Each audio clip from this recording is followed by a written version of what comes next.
जय हिंद प्यारे साथियों, मैं हूं नितिन कुमार चारी और आज सिविल जॉब के इस ऑनलाइन प्लेटफॉर्म के अंतर्गत हम पढ़ने वाले हैं वेद यानी कि चारों वेद जो कि विश्व के सर्वोत्तम ज्ञान के रूप में जाने जाते हैं। इसके अंतर्गत सामाजिक, आर्थिक, राजनीतिक, पूजा पद्धति, प्रशासनिक समस्त चीजों का विस्तृत विवरण किया गया है और इस विस्तृत विवरण को आज हम विस्तार रूप में ही पढ़ेंगे।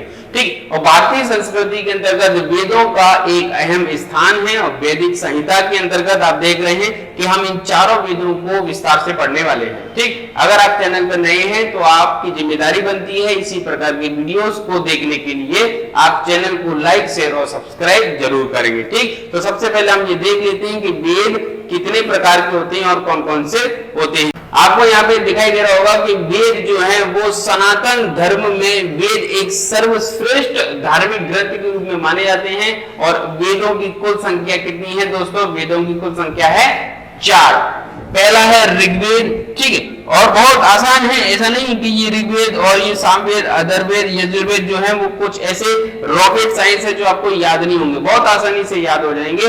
सबसे पहला जो वेद है वो है ऋग्वेद और दूसरा जो है यजुर्वेद, तीसरा है सामवेद और चौथा है अथर्ववेद। यानी कि हमारे जो वेद हैं जिसके अंतर्गत हम धार्मिक, सामाजिक, सांस्कृतिक गतिविधियों का अध्ययन करते हैं, सामाजिक संस्कृति का अध्ययन करते हैं, इन वेदों के अंतर्गत संपूर्ण विषय जो है सम्मिलित किए गए हैं। ठीक, इनमें से सबसे पहला जो वेद है वो है ऋग्वेद। ऋग्वेद के बारे में ये भी कहा जाता है कि ये जो वेद है वो अपौरुषेय है। अपौरुषेय का मतलब इस वेद की रचना किसी भी व्यक्ति या पुरुष के द्वारा नहीं की गई है, ये प्रकृति प्रदत्त है, यानी कि ईश्वर के द्वारा इसका निर्माण किया गया है। ठीक, तो जो ऋग्वेद है, इस ऋग्वेद के अंतर्गत हम देखते हैं ये सबसे प्राचीन वेद है। ठीक है, ऐसे फैक्ट जो आपके परीक्षा के लिए इंपॉर्टेंट है वो इस पूरी पीपीटी के अंतर्गत समाहित किए गए, इनको आपको क्या कर लेना है, अच्छे से याद कर लेना है।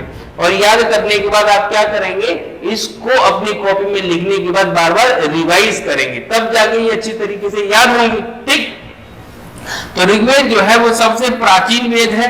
ठीक है, ऋग्वेद में ही गायत्री मंत्र का उल्लेख मिलता है। आपने याद किया होगा गायत्री मंत्र, ओम भूर्भुवः स्वः तत्सवितुर्वरेण्यं भर्गो देवस्य धीमहि धियो यो नः प्रचोदयात्।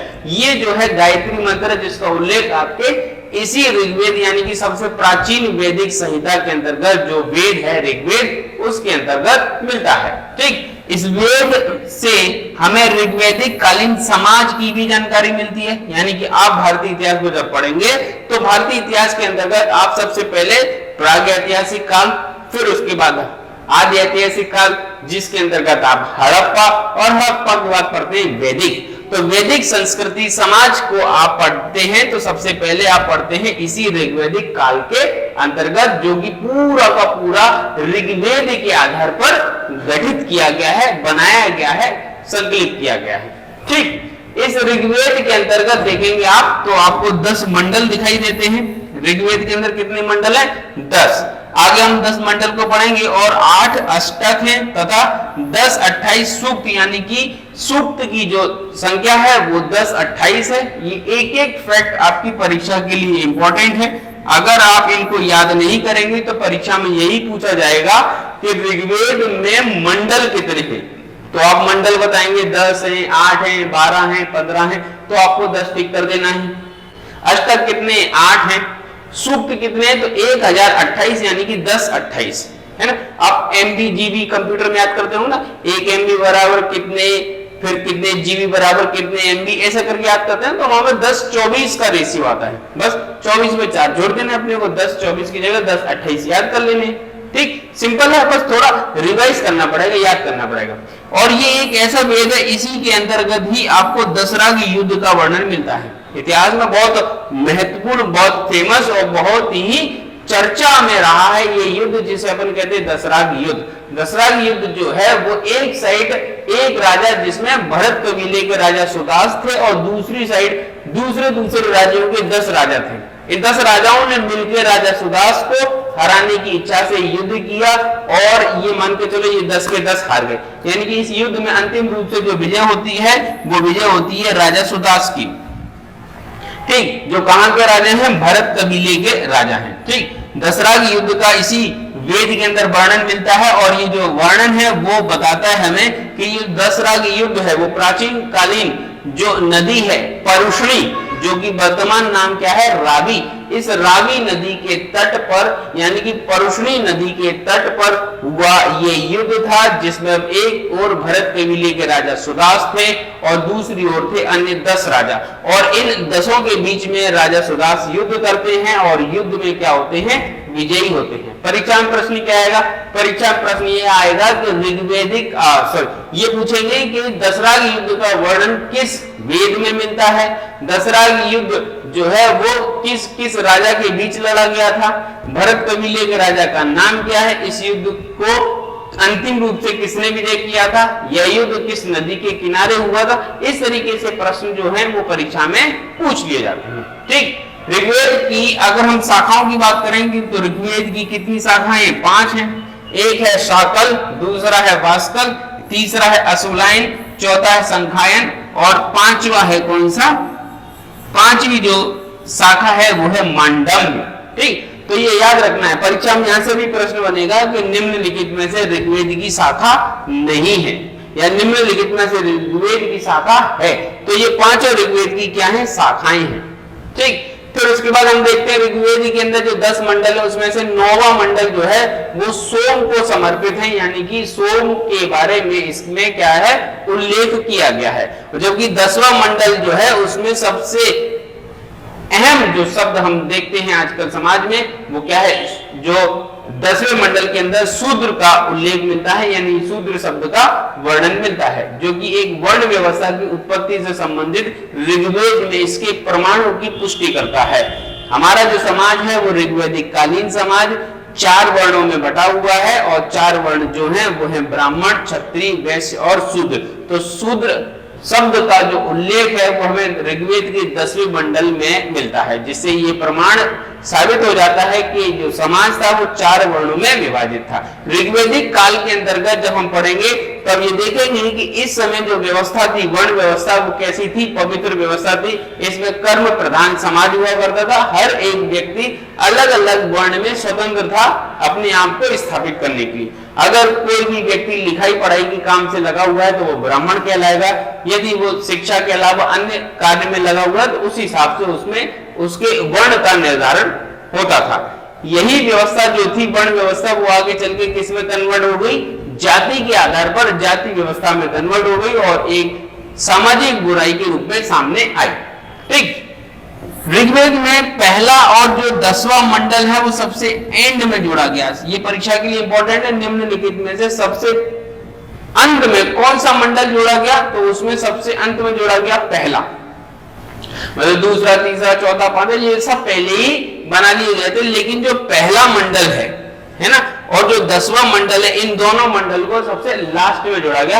ये चलो ठीक, कभी कभी होता है ना कि अपन कोई किताब लिख रहे हैं, कोई नोट्स बना रहे हैं, तो पहले ये टॉपिक कंप्लीट कर लेते, ये टॉपिक कंप्लीट कर लेते, ये टॉपिक, जब पूरी टॉपिक कंप्लीट हो जाती है फिर उसके बाद देखते हैं कि चलो ठीक है स्टार्टिंग इससे कर लेते हैं, ये पहला टॉपिक। तो इस तरीके से क्या है, पहला मंडल जो है सबसे लास्ट में जोड़ा गया।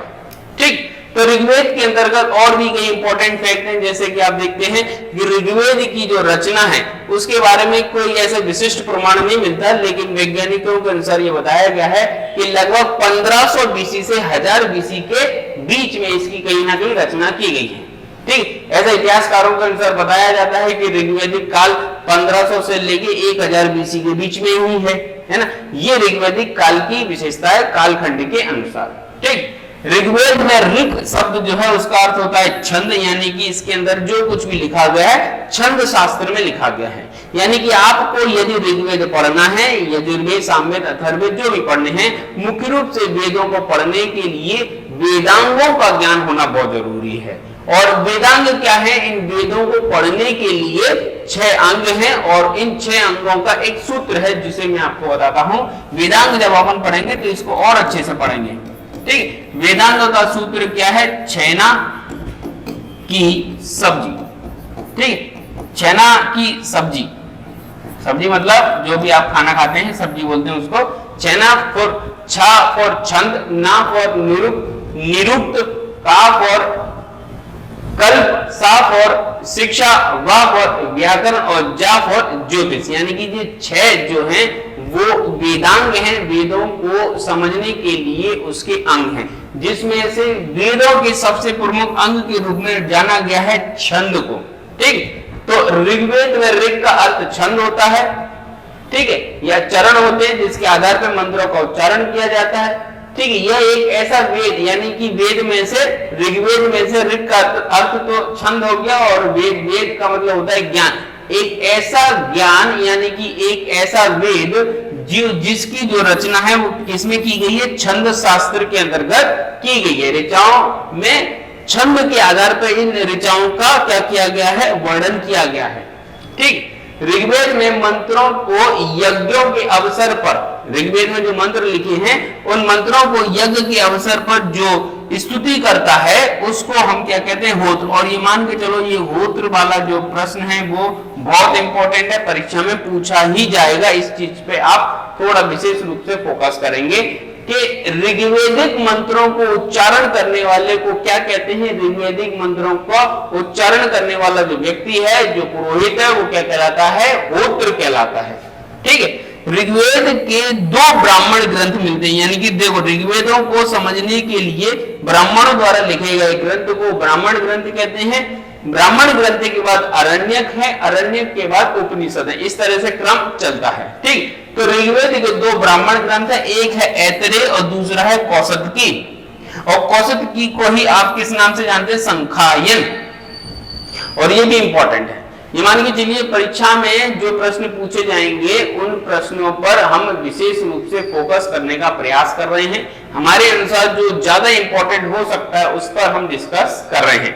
जैसे ऋग्वेद की 5 शाखाएं हैं, जैसे ऋग्वेद के 2 ब्राह्मण ग्रंथ हैं, जैसे ऋग्वेद की जो समय की व्याख्या है वो 1500 से 1000 BC के बीच में है। जैसे ऋग्वेद जो है वो कहीं ना कहीं आपको ऋग्वेदिक काल के माध्यम से देखने को मिलता है, उसमें समाज, संस्कृति, इन सब चीजों का विवरण देखते हैं। ठीक, ऋग्वेद के अंदर 4 वर्णों का उल्लेख किया गया है, ऋग्वेद के अंदर दशरागी युद्ध का वर्णन किया गया है, ऋग्वेद के अंदर ही आपके गायत्री मंत्र का भी उल्लेख किया गया है। ठीक, तो ये जो फैक्ट है ऋग्वेद से संबंधित वो इंपॉर्टेंट है, परीक्षा में यहाँ से प्रश्न आएंगे। जैसे हमने कहा ऋग्वेद के अंदर कितने मंडल हैं, 10। तो ऋग्वेद का जो पहला मंडल है उसमें जो जुआ खेलते हैं ना, है ना, जुआ जो खेलते हैं उस जुए के खेल का वर्णन किया गया है। ठीक है, जुआ का जो खेल है उसका वर्णन किया गया, यानी कि सबसे प्राचीन खेल जुआ हो गया, है ना, जुआ जो खेलते हैं, जुआ सट्टा एक तरीके से। ठीक है, द्वितीय जो मंडल है उसके अंतर्गत कृषि की क्रियाओं का वर्णन किया गया है। किस क्रिया का वर्णन किया है, कृषि की क्रियाओं का वर्णन किया गया। और तीसरा जो वर्ण है, मंडल है, उसके अंतर्गत गायत्री मंत्र का उल्लेख मिलता है। मैंने बताया अभी ऋग्वेद के अंदर ही गायत्री मंत्र का उल्लेख मिलता है। और अगर ये पूछा जाए ऋग्वेद के किस मंडल में, है ना, ये प्रश्न पूछा जाए किस मंडल में गायत्री मंत्र का उल्लेख मिलता है, तो आप मंडल बताएंगे तीसरे नंबर का। ठीक है, और गायत्री मंत्र जो है किसको समर्पित है, सूर्य या सविता को समर्पित है। सूर्य देवता जो है उनको समर्पित करते हुए ऋग्वेद के तीसरे मंडल के अंतर्गत आपके गायत्री मंत्र का उल्लेख किया गया है। ठीक, आगे हम देखेंगे चौथे मंडल के अंतर्गत। तो ऋग्वेद के चौथे मंडल में कृषि की क्रियाओं के साथ साथ अनुष्ठान यानी कि यज्ञ अनुष्ठान, पूजा पद्धति जो है उनके बारे में भी सूक्ष्म विश्लेषण किया गया है। वैसे यज्ञ अनुष्ठान से संबंधित एक पूरा वेद है जो इसके बाद आने वाला है, वो है यजुर्वेद। ठीक, यजुर्वेद के अंदर पूजा पद्धति, यज्ञ अनुष्ठान, इन सब चीजों का वर्णन किया गया है। लेकिन जो चौथा जो मंडल है ऋग्वेद के, उसके अंदर में भी अनुष्ठान के बारे में सूक्ष्म विश्लेषण किया गया है। ऋग्वेद का जो 5वां मंडल है उसके अंदर अग्नि और घोड़े का वर्णन किया गया है। देखो, हड़प्पा सभ्यता के अंदर घोड़े का कोई प्रमाण नहीं मिलता। ठीक, लेकिन हड़प्पा सभ्यता के बाद आने वाली जो वैदिक सभ्यता है उस वैदिक सभ्यता के अंदर आपको घोड़ों का वर्णन मिलता है, जो कि मंडल कौन सा है, 5वां है, उसमें इसके बारे में जानकारी मिलती है। जबकि 6वें मंडल के अंतर्गत हरि यूपिया शब्द का उल्लेख मिलता है। हरि यूपिया शब्द का वर्णन ऋग्वेद के कौन से मंडल में है, तो वो है 6वें में। जबकि 7वां मंडल जो है उसके अंदर आप इस जो बहुत ही फेमस युद्ध के बारे में अभी चर्चा कर रहे थे, दशहरा की युद्ध, इस युद्ध का वर्णन तथा वरुण पूजा, ठीक है, वरुण जो कि समुद्र के देवता हैं, इस वरुण भगवान के बारे में भी उल्लेख जो है वो ऋग्वेद के 7वें मंडल में मिलता है तथा साथ ही साथ इसके अंदर दशहरा की युद्ध का भी उल्लेख मिलता है। अगर 10 राजाओं के बीच में जो युद्ध हुआ है उसकी जानकारी आपको कहां से मिले, आपको पूछा जाए कि दशहरा की युद्ध की जानकारी का स्रोत क्या है, तो आप बताएंगे ऋग्वेद का 7वां मंडल। ठीक, फिर उसके बाद 8वां मंडल जो है वो ये अनार्यों की चर्चा करता है, यानी कि आर्य जो थे वो मध्य एशिया से आए हुए भारत में बस गए, है ना। सबसे पहले बसे कहां पर, सप्त सिंधु प्रदेश में, पंजाब के आसपास वाले क्षेत्र में। फिर उसके बाद थोड़ा आगे बढ़े, गंडक नदी तक फैल गए, यानी कि उत्तर वैदिक काल में। फिर धीरे धीरे ये पूरे क्या होने लगे, भारत में अपना साम्राज्य स्थापित किए और हम सब लोग आर्य की संतान कहे जाते हैं। आर्य का मतलब होता है श्रेष्ठ जन, कुलीन, ठीक है। तो आर्य के आने के पहले भारत में जो रहते थे वो भारत के मूल निवासी जो थे उनको अनार्य कहते हैं, ठीक है। तो अनार्य का उल्लेख जो है ऋग्वेद के 8वें मंडल में किया गया है। ऋग्वेद के कौन से मंडल में, 8वें मंडल में, जबकि 9वां मंडल जो है वो सोम को समर्पित किया गया है, ठीक है। अंगिरस कहते हैं कि मैं कवि हूं। इसी 9वें मंडल के अंदर एक अंगिरस जो है, उन महान ऋषि हुए हैं अंगिरस, उन्होंने कहा है कि मैं कवि हूं, है, मैं कौन हूं, मैं कवि हूं, मेरे पिता वैद्य हैं, ठीक है, डॉक्टर हैं, और मेरी माँ जो है वो अन्न पीसती है। वो क्या कर रही है, अन्न पीस रही है। तो इसका मतलब मैं यहाँ पे ये कहना चाह रहा हूं, या मैं मतलब अंगिरस ये कहना चाह रहे हैं कि यहाँ पे 3 वर्ण हो गए, ठीक है। चौथे वर्ण का जो उल्लेख अपन देख रहे हैं वो हमको कहां मिल रहा है, यानी कि शूद्र शब्द का उल्लेख 10वें मंडल में मिल रहा है। इस चीज को हमको स्पेशली याद कर लेना है कि ऋग्वेद के 10वें मंडल के अंदर इस चौथे वर्ण शूद्र का उल्लेख मिल रहा है, जबकि 9वें मंडल के अंतर्गत अंगिरस क्या कह रहे हैं, मैं कवि हूं, मेरे पिता वैद्य हैं और मेरी मां अन्न पीसती है। यानी कि यहाँ पे हम 3 वर्णों की चर्चा कर रहे हैं, ठीक। तो ऋग्वेद का जो 10वां मंडल है इसमें वसुदेव कुटुंबकम है ना, वसुधैव कुटुंबकम, यानी कि हम सभी को ग्लोबल विलेज के तौर पे देखते हैं। ये पूरा संसार ही हमारा घर है और इस संसार में समन्वय, सौहार्द और ये ऐसी भावनाएं होनी चाहिए जिससे हम सभी को एक साथ लेकर चल सके, ठीक है। तो वसुधैव कुटुंबकम की जो अवधारणा है वो हमें ऋग्वेद के 10वें मंडल के अंदर देखने को मिलती है, ठीक। तो इस चीज को आपको स्पेशली याद रखना है कि ऋग्वेद के 10वें मंडल के अंदर बहुत सारी चीजें हैं जो स्पेशली बताते हैं, जैसे वसुधैव कुटुंबकम की अवधारणा, और इसमें विवाह सूक्त की भी चर्चा की गई, यानी कि विवाह जो पद्धति है, विवाह को एक संस्कार के रूप में भी अगर स्वीकार किया गया है तो विवाह को एक संस्कार के रूप में स्वीकार करने के लिए 10वें मंडल के अंदर लिखित प्रमाण मिलते हैं। जैसे हमारे संस्कारों की संख्या कितनी है, 16 संस्कार हैं। इसमें से 15वां संस्कार कौन सा है, तो 15वां संस्कार है विवाह संस्कार। विवाह संस्कार के बाद सीधा अंतिम संस्कार होता है, ठीक। विवाह संस्कार तक आपके सारे के सारे संस्कार हो जाते हैं और विवाह संस्कार हो गया तो उसके बाद केवल एक ही संस्कार बचता है और वो कौन सा संस्कार है, अंतिम संस्कार, ठीक। तो आपको थोड़ा इस तरीके से याद रखना है, परीक्षा की दृष्टि से ये चीजें क्या हो जाती हैं, इंपॉर्टेंट हो जाती हैं, ठीक। तो चलिए आगे बढ़ते हैं इस चीज में कि सरस्वती नदी की वंदना की चर्चा भी इसी के अंदर की गई है, यानी सरस्वती नदी के बारे में भी यहीं पे चर्चा की गई है।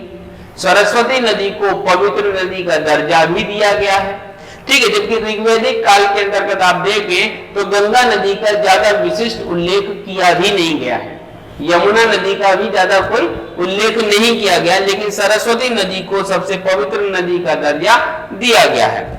ऋग्वेद के 10वें मंडल के अंदर जो पुरुष सूक्त है, उस पुरुष सूक्त के अंदर ही आपके इस वर्ण व्यवस्था का उल्लेख मिलता है और इसके अंतर्गत ये बताया गया भगवान ब्रह्मा के मुख से ब्राह्मण, भुजाओं से क्षत्रिय, जंघा से वैश्य और चरणों से शूद्र, यानी कि चौथे वर्ण शूद्र का वर्णन जो है वो यहीं पे मिलता है।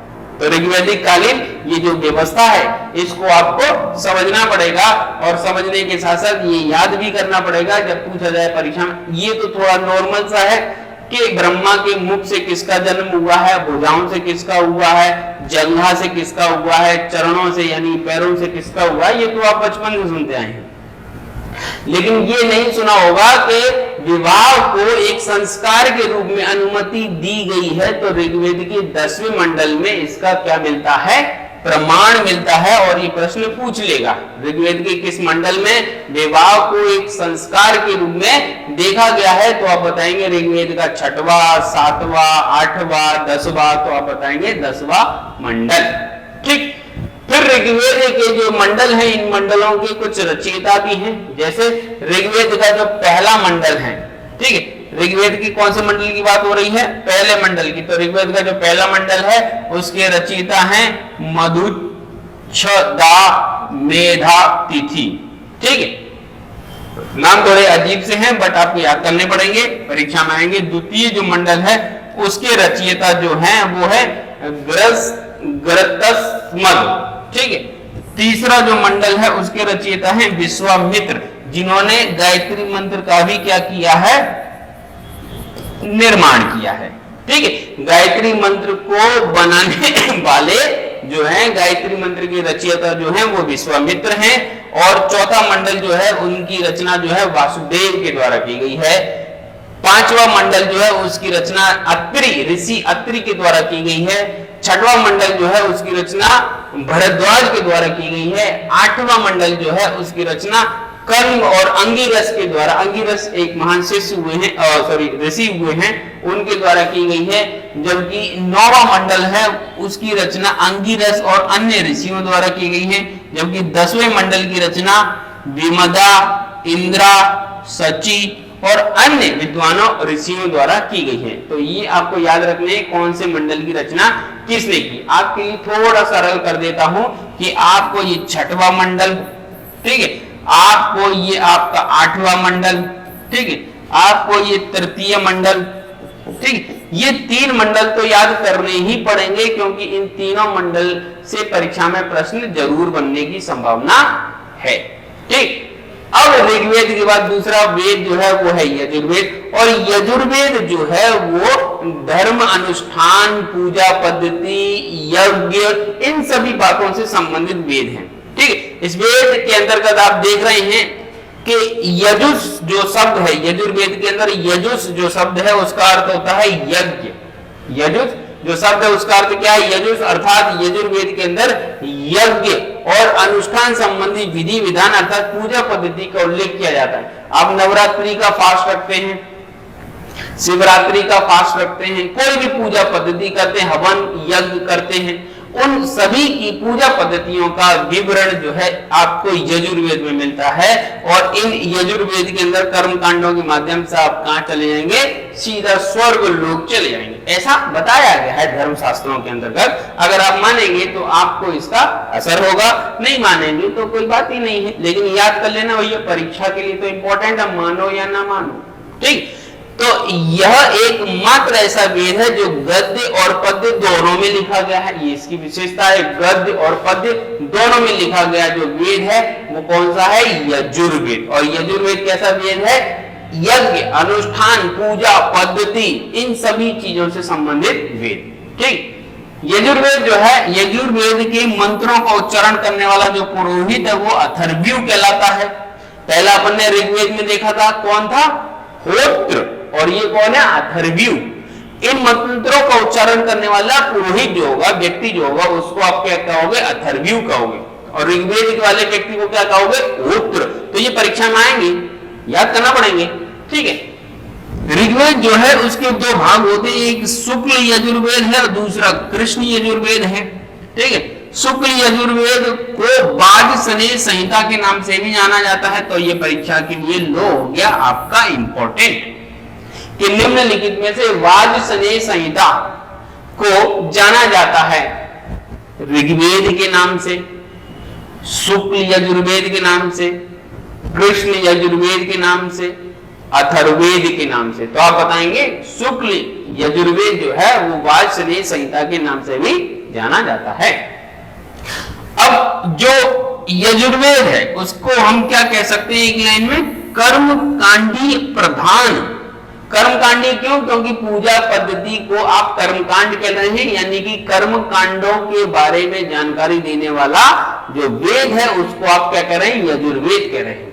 यजुर्वेद की भी 5 शाखाएं होती हैं, ठीक है, काठक, कपिस्थल, मैत्रायणी, तैत्तिरीय और वाजसनेय। ठीक है, वाजसनेय तो आपका किससे संबंधित है, शुक्ल से। ठीक, तो आपको देखनी इन 5 में से 5 जो है वो यजुर्वेद से संबंधित है। ये 5 के नाम याद होने चाहिए और मिक्स नहीं होना चाहिए, बिल्कुल भी मिक्स नहीं होना चाहिए कि आपने ये जो यजुर्वेद की 5 शाखाएं हैं वो ऋग्वेद की 5 शाखाओं से मिक्स कर दिए तो पता चले कि गड़बड़ हो जाएगी, ऐसा नहीं होना चाहिए। ठीक, फिर उसके बाद यजुर्वेद के प्रमुख उपनिषद जो है वो है कठोपनिषद। कठ उपनिषद को संधि विच्छेद करेंगे तो मतलब कठोपनिषद को संधि विच्छेद करेंगे तो कठ उपनिषद आएगा। ऐसे ही है ईशोपनिषद यानी कि ईश उपनिषद, फिर श्वेता स्वरोपनिषद, फिर मैत्रायणी उपनिषद। ये जो उपनिषद है आपके 1 2 3 4 ये चारों उपनिषद जो हैं वो संबंधित हैं आपके यजुर्वेद से। परीक्षा आएगा निम्नलिखित में से यजुर्वेद से संबंधित उपनिषद है, निम्नलिखित में से ऋग्वेद की शाखा है, निम्नलिखित में से यजुर्वेद की शाखा है, निम्नलिखित में वाजसनेय संहिता संबंधित है।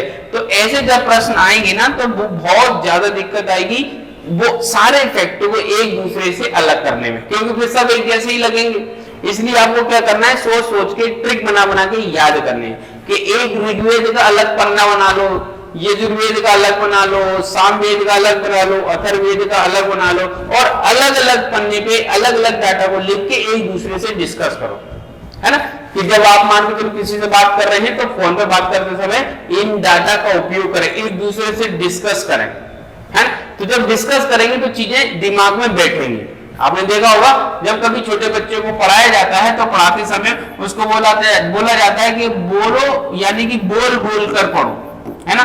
बोल बोल कर उसको पढ़ने को बोला जाता है। क्यों? क्योंकि जब वो बोलेगा तो उसकी ज्ञानेंद्रियां जो है एक्टिव हो जाएंगी। तो एक्टिव होने से आपके दिमाग में वो फैक्ट क्या है, बैठ जाएगा। मनी मन में पढ़ने से याद होता है, लेकिन फिर उससे अक्सर कंफ्यूजन भी पैदा होता है। कंफ्यूजन यानी कि आपके दिमाग के अंदर उसी फैक्ट से जुड़े हुए 2-3 फैक्ट और जुड़े होते हैं तो आप सही से समझ नहीं पाते इनमें से सही कौन सा है या ये किससे संबंधित है। लेकिन जब आप उच्चारण करके पढ़ते हैं तो आपके दिमाग के अंदर वो चीज बैठ जाती है, फिर कंफ्यूजन नहीं रहता है। इसलिए बोल बोल के याद करना अगर आप मतलब करना चाहते हैं तो कर लिया करें, उससे क्या है आपको जल्दी से याद होगा, है ना। और अगर किसी ऐसे स्थान में बैठे जहां आप मनी मन में याद कर सकते हैं तो ऐसी स्थिति में याद करने के बाद उसको किसी से डिस्कस जरूर किया करें। कहने का तात्पर्य आप उसको रिकॉल करते समय या याद करते समय बोलने की जो प्रवृत्ति है उसको जरूर उपयोग में लाएं। फिर अगला है सामवेद। सामवेद जो है वो आपके हमारे जो शास्त्रीय संगीत है उस संगीत से जुड़ा हुआ वेद है, यानी हमारे संगीत का जो जनक है वो यही सामवेद है। ठीक है, सामवेद में साम का जो शाब्दिक अर्थ होता है वो है गान। ठीक है, गान जो है वो मुख्य रूप से यज्ञों के अवसर पर गाए जाने वाले मंत्रों का संग्रह होता है। जो मंत्र होते हैं उनके संग्रहण को हम क्या कहते हैं, गान। ठीक है, इसे भारतीय संगीत का मूल यानी कि संगीत का जनक भी कहा जाता है। भारतीय संगीत का जनक यानी कि आप जो संगीत बजा रहे हैं, जो डीजे वाले बाबू मेरा गाना बजा दे, डीजे वाले बाबू, तो ये भारतीय संगीत नहीं है। भारतीय संगीत है शास्त्रीय संगीत, हिंदुस्तानी संगीत। उस संगीत की जो जनक है वो कही जाती है सामवेद, यानी कि सामवेद के अंदर सा रे गा मा 7 सुर ताल, इन सब चीजों का क्या मिलता है, उल्लेख मिलता है, जिसके माध्यम से आप क्या कर रहे हैं, मंत्रों का उच्चारण कर रहे हैं, ध्वनि उत्पन्न कर रहे हैं, जिससे आपको चीजें याद हो रही हैं, आपका मन शुद्ध हो रहा है, विचार शुद्ध हो रहे हैं। तो कहीं ना कहीं हमारी संस्कृति परंपरा का आधार है। ठीक, सामवेद में मुख्य रूप से जो सूर्य की स्तुति है उससे संबंधित मंत्र लिखे गए हैं। सामवेद में मंत्रों को गाने वाला जो व्यक्ति है, जो पुरोहित है, उसको अपन क्या कहते हैं, उद्गाता। क्या कहते हैं, उद्गाता। पहले अपन ने क्या कहा था, होत्र। ठीक है, फिर उसके बाद अपन ने क्या कहा था, अथर्वयु, ठीक है, याद है कि नहीं? पहले अपन जो ऋग्वेद के अंदर कह रहे थे उसको होत्र कह रहे थे, ऋग्वेद के अंदर होत्र, और यजुर्वेद के अंदर अथर्वयु। फिर उसके बाद अब आए सामवेद, तो सामवेद में अपन क्या कह रहे हैं, उद्गाता, है ना। तो ये आपको याद रखना, निम्नलिखित में से ऋग्वेद के अंतर्गत, यजुर्वेद के अंतर्गत, सामवेद के अंतर्गत मंत्रों के उच्चारण करने वाले पुरोहित को क्या कहते हैं, तो क्रमशः क्या कहते हैं, होत्र, उद्गाता या होत्र, अथर्वयु और उद्गाता। दूसरे नंबर पे अथर्वयु, तीसरे पे उद्गाता, ठीक है। सामवेद के प्रमुख उपनिषद जो है उनमें से पहला है छांदोग्य उपनिषद, ठीक है, जैमिनी उपनिषद, तथा एक जो प्रमुख ब्राह्मण ग्रंथ है उसको कहते हैं पंचविश, है ना। ये पंचविश जो है एक ब्राह्मण ग्रंथ है ना। और छांदोग्य उपनिषद और जैमिनी उपनिषद जो है वो इससे संबंधित उपनिषद हैं। छांदोग्य उपनिषद एक ऐसा उपनिषद है जिसमें भगवान कृष्ण के बारे में भी जानकारी दी गई है। भगवान कृष्ण का उल्लेख उनकी माता के पुत्र के रूप में किया गया है ना। और अंगिरस के शिष्य के रूप में भी बताया गया है कि अंगिरस जो थे उनके प्रमुख शिष्य के रूप में भी बताया गया है भगवान कृष्ण को, और उनकी माता के पुत्र के रूप में कि ये इनकी फलानी माता हुआ करती थी, और इनसे संबंधित कृष्ण भगवान का उल्लेख किया गया। कृष्ण भगवान के अन्य किसी चरित्र का इसमें विशेष उल्लेख नहीं है, लेकिन छांदोग्य उपनिषद के अंदर इनकी माता देवकी के पुत्र, यशोदा नहीं, देवकी जिन्होंने इनको जन्म दिया है, देवकी के पुत्र, 8वें पुत्र, देवकी के 8वें पुत्र के रूप में कृष्ण भगवान का उपनिषद छांदोग्य उपनिषद है, उसमें उल्लेख मिलता है, ठीक। तो ये सारी चीजें आपको याद कर लेनी हो। याद करने के लिए पीपीटी पे जो लिखा है वो व्यवस्थित क्या करेंगे, आप नोट करेंगे, ठीक है। इसीलिए मैंने फोटो अपने इधर राइट साइड रखी है और मैटर को लेफ्ट साइड रखा है, जिससे आप जब मैं पढ़ाऊं तो सारी चीजें अच्छे से नोट कर पाए, ठीक। सामवेद की 3 शाखाएं हैं, जैसे आपने ऋग्वेद की पढ़ी 5, यजुर्वेद की पढ़ी 5, वैसे सामवेद की जो है वो 3 ही है, ठीक। कीथु, जैमिनी और राणा यनी, ये 3 क्या है, सामवेद की शाखाएं हैं, ठीक। फिर उसके बाद आता है आपका अथर्ववेद। कौन सा है, अथर्ववेद। अथर्ववेद जो है वो आपके जादू, टोना, टोटका, वशीकरण, ठीक है, या औषधि, चिकित्सा पद्धति, इन सब चीजों से संबंधित आपका वेद है। इस वेद की रचना जो है अथर्वा नाम के ऋषि के द्वारा की गई थी, इसलिए इसको अथर्ववेद कहते हैं। लेकिन इसमें थोड़ी बहुत कमियां रह गई होंगी, तो इसको सुधारने के लिए दूसरे दृष्टा यानी कि दूसरे व्यक्ति के द्वारा इसमें भी कुछ ना कुछ अपना योगदान दिया गया है, और वो दूसरे व्यक्ति हैं अंगिरस, इसलिए हम इसको अथर्वांगी रस वेद भी कहते हैं, यानी कि अथर्वा और अंगिरस के द्वारा लिखा गया वेद, है ना। ये व्यक्ति ने लिखा है अथर्वा और अंगिरस के द्वारा, इसलिए अथर्वांगिरस वेद भी कहते हैं। और अथर्ववेद कहते हैं क्यों, क्योंकि अथर्वा ऋषि द्वारा लिखा गया। बट ऋग्वेद के बारे में ऐसी कोई जानकारी नहीं मिलती भैया कि ऋग्वेद को किसने लिखा, इसीलिए ऋग्वेद के जानकारी न मिलने के कारण ऋग्वेद को अपौरुषेय कहा गया है। क्या कहा गया है, अपौरुषेय।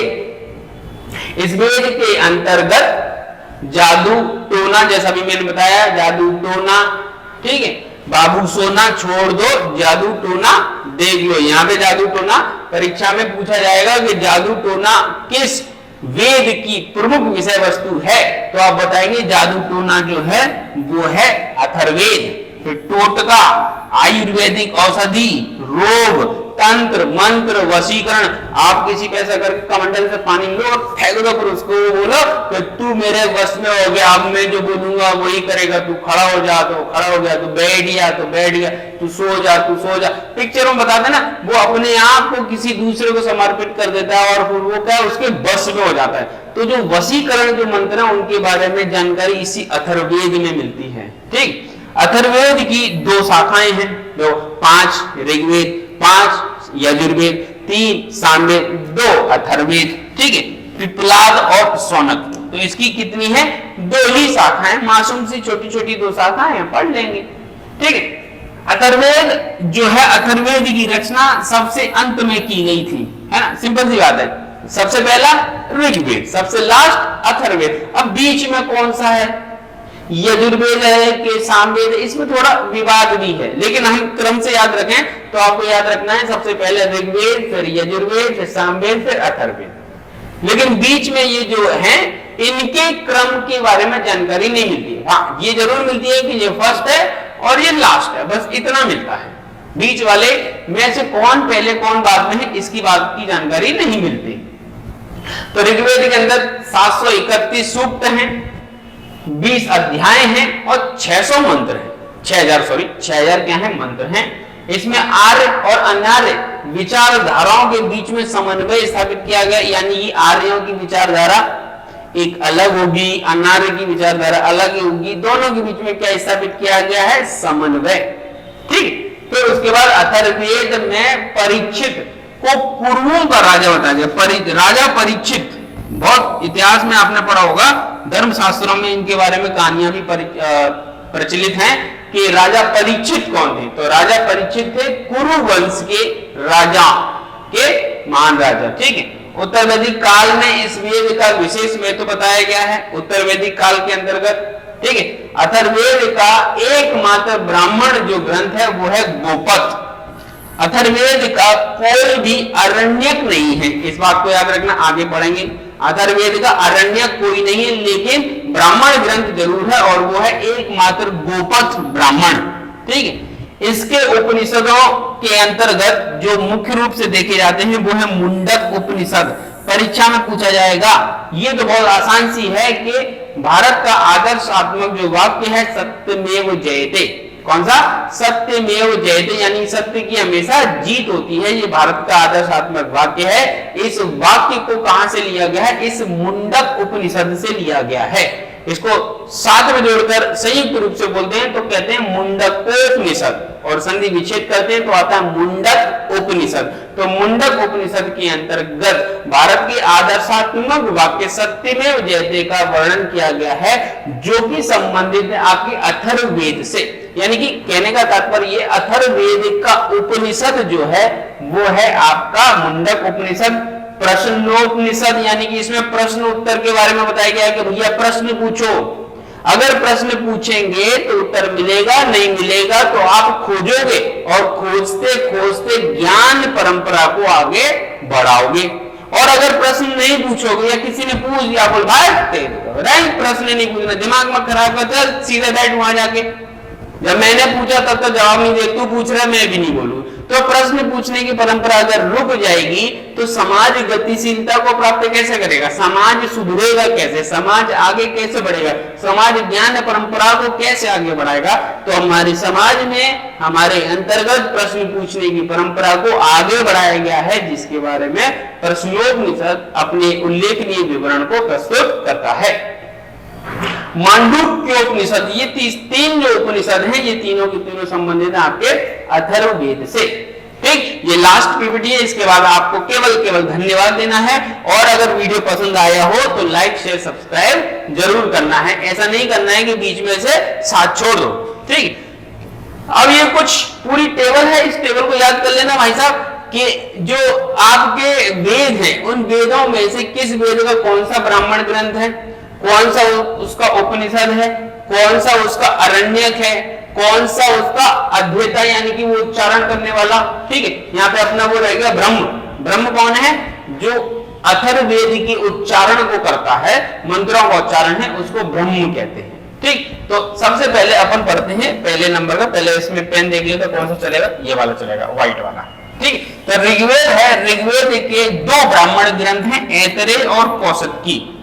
कौशिकी को हमने संखायन भी बोला है, याद रखना। और यही इसके दो क्या है? उपनिषद है। और यही इसके दो क्या है? अरण्यक है। तो कुल मिला के ऐतरेय और कौशिकी किससे संबंधित हो गए? आपके ऋग्वेद से संबंधित हो गए। डोंट वरी, याद कर लेना, नहीं तो ओनली वरी फिर गड़बड़ हो जाएगी। ठीक, फिर उसके बाद ऋग्वेद के उच्चारण करने वाले मंत्रों का जो पुरोहित है उसको क्या कह दिया? होत्र। ऋग्वेद के बाद अथर्वयु कौन है? अथर्वयु है आपके यजुर्वेद के मंत्रों का उच्चारण करने वाला पुरोहित। उद्गाता कौन है? उद्गाता है आपके सामवेद के मंत्रों का उच्चारण करने वाला पुरोहित। और ब्रह्म कौन है? ब्रह्म है आपके अथर्ववेद के मंत्रों का उच्चारण करने वाला पुरोहित। ठीक है, इन के बाद जैसे कि ये है आपका ब्राह्मण ग्रंथ है, उपनिषद है, अरण्यक है, और उसी प्रकार एक है उपवेद। ठीक, तो ऋग्वेद का उपवेद है आयुर्वेद। अब देखो यहाँ पे कंफ्यूजन होगा, निसंदेह कंफ्यूजन होगा कि अथर्ववेद जो है इसके अंतर्गत जादू, टूना, टोटका, औषधि, इन सब चीजों के बारे में जानकारी मिलती है। तो औषधि के बारे में जब जानकारी मिलती है तो आयुर्वेद तो उससे संबंधित है। तो आप बोलोगे कि सर आयुर्वेद तो इसका होना चाहिए, तो कोई किसका है कि नहीं है, होना चाहिए कि नहीं होना चाहिए, इस पर अपन डिस्कस नहीं करेंगे, जो है उसको याद करेंगे। ठीक है, ये इसी से ही संबंधित है तो भैया इसी से ही संबंधित है? तो याद करना पड़ेगा कि ऋग्वेद के जो ब्राह्मण ग्रंथ ऐतरेय औषधि, ऐतरेय औषधि, ऐतरेय औषधि और आयुर्वेद, ऋग्वेद आयुर्वेद, ऋग्वेद आयुर्वेद, 4 बार बोलो, 5वीं बार याद हो जाएगा। ठीक, फिर उसके बाद यजुर्वेद का है तो तैत्तिरी और शतपथ, तैत्तिरी और शतपथ ब्राह्मण ग्रंथ, तो तैत्तिरी और शतपथ ब्राह्मण ग्रंथ हैं, और साथ ही साथ तैत्तिरी, कठ उपनिषद, श्वेताश्वत, ईश और बृहदारण्य, ये क्या हो गए आपके गड़बड़ हो गए।